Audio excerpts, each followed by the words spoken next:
Hi everyone. Is it नमस्ते late or नमस्ते my Prashant time ji. was 10:30? Am I coming late or 10:30 was the आप time? नहीं, आप आज late आए हैं, पहले से बता देते हैं। जैसे आप सबको बोल देते हैं तो आपको पहले से बता दे रहे हैं। बट अमेरिका में आपका स्वागत है वर्चुअल ही। नहीं लेकिन मेरे कैलेंडर में 10:30 लिखा हुआ है। मुझे लगा कि मैं तो एकदम डॉट ऑन टाइम हूँ, मीटिंग से निकल के आ रहा हूँ कि लेट ना हो। आप अमेरिका में हैं तो आपको तो कम से कम टाइम का ज्यादा सेंसिटिविटी है, and I must respect that. हाँ, IST में हुआ कुछ, ठीक है। thank you everyone. Now we have the Prashant ji, and everyone, like my humble request is during this conversation, please mute yourself, please don't disturb and don't speak. हमसे थोड़ा सा भी प्यार है आज, प्लीज पूरे प्रोग्राम में सहिष्णुता बना के रखिए अपने पास, सुनिए, और प्रश्न का जब टाइम आएगा तो प्रश्न करेंगे। एंड पूरा दिल से प्रशांत जी को हम लोग वेलकम करते हैं आज अमेरिका में वर्चुअल ही, और आप लोगों के बीच इनको इन पर्सन भी लेके आएंगे आने वाले समय में बहुत जल्दी ही।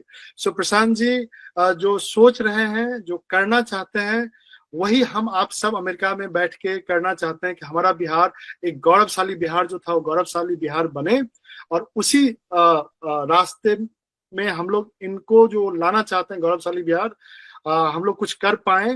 तो आज उनके गाइडेंस, उनकी बात, उनकी विचार सुनने के लिए हम लोग तत्पर हैं। So thank you so much Prashant ji for joining us and letting us to bring you to the USA virtual itself. Thanks a ton for everyone to kind of taking time out from your busy schedule। और आप सब जुड़े हैं, बिहार के हैं, कुछ लोग शायद बिहार के बाहर के भी हों। नीलोफर तो डेफिनेटली बिहार की बाहर की हैं। तो आपका सबका हृदय से आभार फॉर ट्रस्टिंग जन स्वराज और whatever we are trying to do here. दो तीन बातें हैं। मैं ऐसा समझता हूं कि आप यूएस में हैं तो 2-2.5 साल से जो हम लोग कर रहे हैं, मोटे तौर पर आप लोगों ने थोड़ी बहुत जानकारी तो आपने रखी होगी, क्योंकि आप डिजिटली शैवी लोग हैं। तो जो बात हम लोग कर रहे हैं, मैं कॉन्टेक्स्ट इतना ही देना चाहता हूं कि कठिन लड़ाई है। ऐसा नहीं है कि शांत किशोर चुनाव जिसको चाहे, और एक जो भावना लोगों की बनी हुई है कि बस आए और बिहार बदल जाएगा, ऐसा नहीं है। It's tough and we have to be committed for a long run. This doesn't mean कि 25 में हम लोग चुनाव नहीं जीतेंगे, लेकिन अगर आप मान लीजिए कि 25 में चुनाव जीत भी गए, उससे भी बिहार एकदम ओवरनाइट बदल जाएगा, ऐसी बात नहीं है। तो पहले तो मैं आपके इंथुजियाज्म को सलाम करता हूं, लेकिन I want to taper that down and make you realize कि it's not a commitment of one phone call or one con call or few good messages, which all are valued, but we have to realize that this is a state which is in deep shit. If Bihar were to be a country, this will be the 11th largest country in terms of population in the world. We have just overtaken Japan. और किसी चीज में नहीं, population में now we have overtaken Japan. तो 11वें पे आ गए हैं हम लोग, और पर कैपिटा इनकम में वी आर 30,000, तो वो भी अपने सर पे ही है। लेकिन सबसे बड़ी जो चुनौती है कि समाज ने कहीं ना कहीं वो होप छोड़ दिया है कि बिहार सुधारा जा सकता है या यहाँ कुछ सुधार हो सकता है। लोगों, जब आप होपलेस हो जाते हैं तो जो इमीडिएट सर्वाइवल नीड्स हैं, that become so overpowering that nothing matters. कि स्कूल सुधर जाएगा, रोजगार मिल जाएगा, सड़कें अच्छी बन जाएंगी, बिहार में भी तरक्की होगी, वो चीजें आप नहीं देख रहे हैं। आप बस ये देख रहे हैं कि 500 रुपये सामने जो मिल रहा है, भाई जो मिल रहा है वही ले लो। तो वो एक बड़ी चुनौती है। Some hope is definitely out there because of what we are doing in last 2.5 years, लेकिन इसको बिल्कुल टेंजिबल इलेक्टोरल आउटकम में और उससे आगे गवर्नेंस के आउटकम में कन्वर्ट होने में आप मानकर चलिए कि any one of you who want to be part of it have to be committed at least for 5-6 years। अगर 25 में सरकार बन भी जाए और हम लोग इसी इंटेंसिटी से इतनी मेहनत करते रहें, तो भी शायद 2029-30 तक बिहार की स्थिति मिडिल इनकम राज्य में अगर हम लोग आ जाएं तो वही बहुत बड़ी उपलब्धि होगी. It is literally a failed state as it stands today on all developmental parameters. और जो failed states के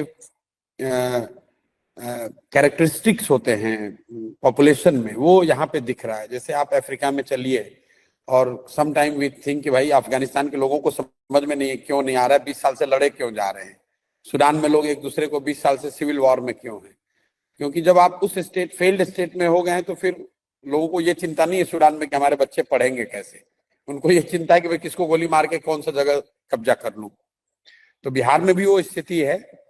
and we must be aware of it. I'm not trying to scare or downplay your enthusiasm.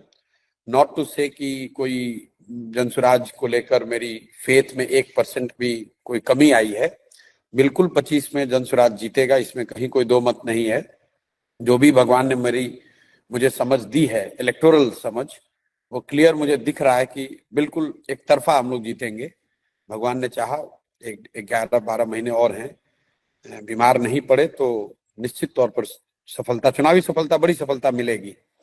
लेकिन वो सफलता मिले उसके लिए जरूरी है कि 11-12 महीने तक ईमानदारी से प्रयास करते रहें.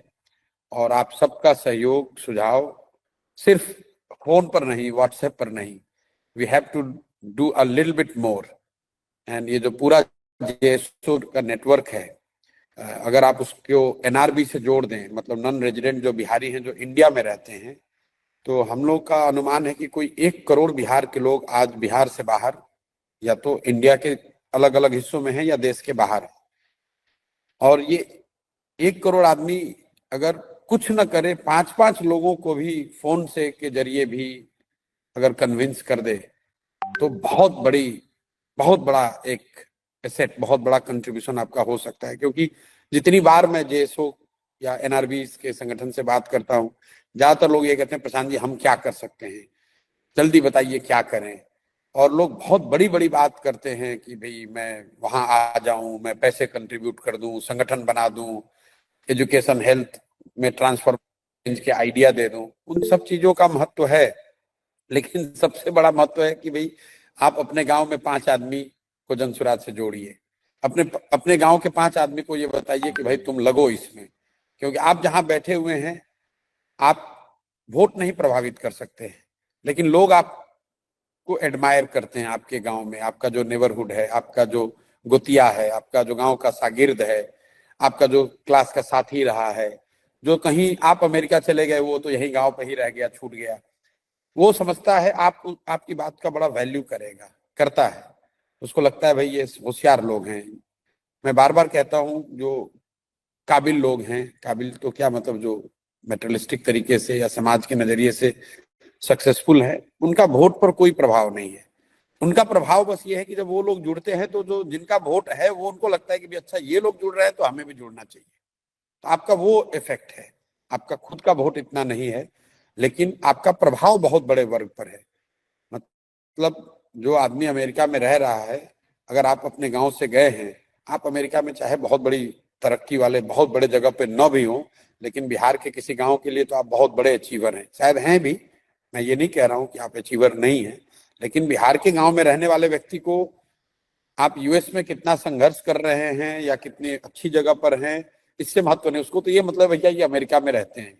तो हमारे गांव के सबसे बड़े स्टार हैं, सबसे बड़े अचीवर हैं, और आपके एक फोन कॉल से या आपके एक ईमेल से, आपके एक प्रयास से पूरा का पूरा गांव जुड़ सकता है. तो मुझे लगता है कि इसमें थोड़ा आपको योगदान करना चाहिए.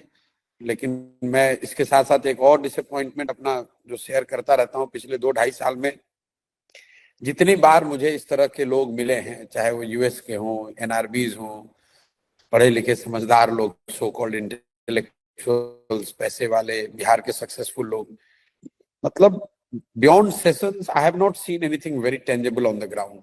Let me be blunt about it. वो लोग बात करते हैं, सारे सवाल करते हैं, प्रशांत जी ये कैसे सुधरेगा, वो कैसे सुधरेगा, हम क्या कर सकते हैं. तो सब भावना का सम्मान है, लेकिन अल्टीमेटली आप कुछ करते नहीं हैं. इसको डोंट टेक इट अदरवाइज, लेकिन आप कुछ करते नहीं हैं. आपको लगता है कि मतलब ठीक है, बात हो गई, कुछ होगा और कुछ बेहतर हो जाए तब इसमें लगूंगा, तो मुझे लग रहा है कि अब साल भर बचा है। अगर आप कुछ करना चाहते हैं तो अपने लोगों को बोलिए, उसको पंचराज में जोड़िए, और ये कह के जोड़िए कि भाई कितनी भी लड़ाई लंबी है, कितनी भी कठिन लड़ाई है, इसको कभी ना कभी तो लड़ना ही है। प्रशांत किशोर करे या आलोक कुमार करे या शुभम कुमार करे या संजीव सिंह करे, आज करें या 10 बरस के बाद करें, करना तो किसी न किसी बिहार के आदमी को ही पड़ेगा। तो अगर ये प्रयास अभी हम लोगों ने शुरू किया है और आपको लगता है कि इसमें कुछ सच्चाई, ईमानदारी है, तो इसमें जुड़िए। जुड़ने का मतलब है कि अपने लोगों को जोड़िए। आप अमेरिका से नौकरी, अपनी तरक्की, अपना जगह, अपना परिवार, अपनी सुविधाओं को छोड़कर तो यहाँ नहीं आ सकते हैं, आना भी नहीं चाहिए।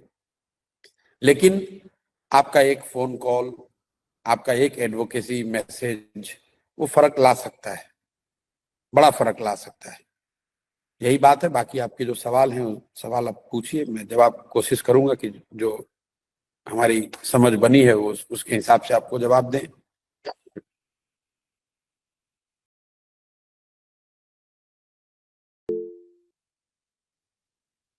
Thank you Prashant ji, thank you so much.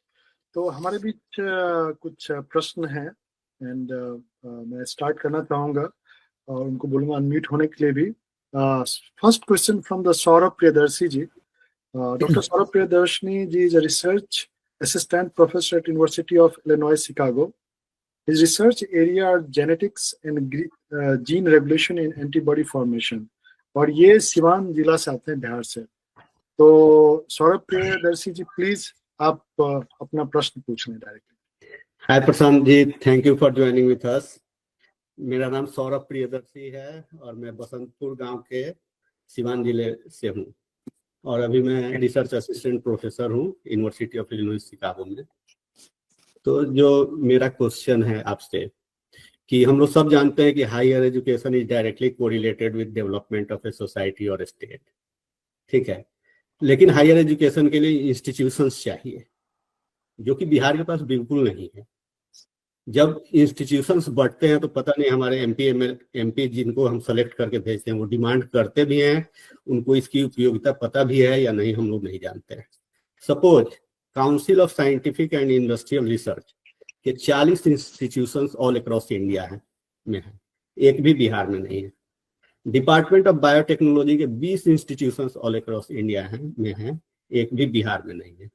आइजर niger Bihar में नहीं है, जबकि अगल बगल के सारे स्टेट्स में है। यूपी में 82 यूनिवर्सिटीज हैं, जिसमें 6 सेंट्रल, 35 प्राइवेट, 33 स्टेट और कुछ डीम्ड यूनिवर्सिटी हैं। प्लस आप यूपी के किसी भी कॉर्नर से घुसिए बिहार से, गोरखपुर में एम्स, बनारस में BHU vegetable research centre, Lucknow में 3 CSIR के इंस्टीट्यूट, नोएडा में डीबीटी का इंस्टीट्यूट, वेस्ट बंगाल में भी ऐसे ही है। उड़ीसा जो कि 2000 तक सबसे पीछे स्टेट काउंट किया जाता था, 5 किलोमीटर के एरिया में जितने भी रिसर्च इंस्टीट्यूट भारत सरकार के हैं सबका ब्रांच एक एक है। हम लोग यहाँ 100 लोग लगभग PhD हैं, इसमें से किसी ने अपनी PhD बिहार से नहीं की है, सब लोग बाहर के स्टेट से किए हैं, because we do not have institution.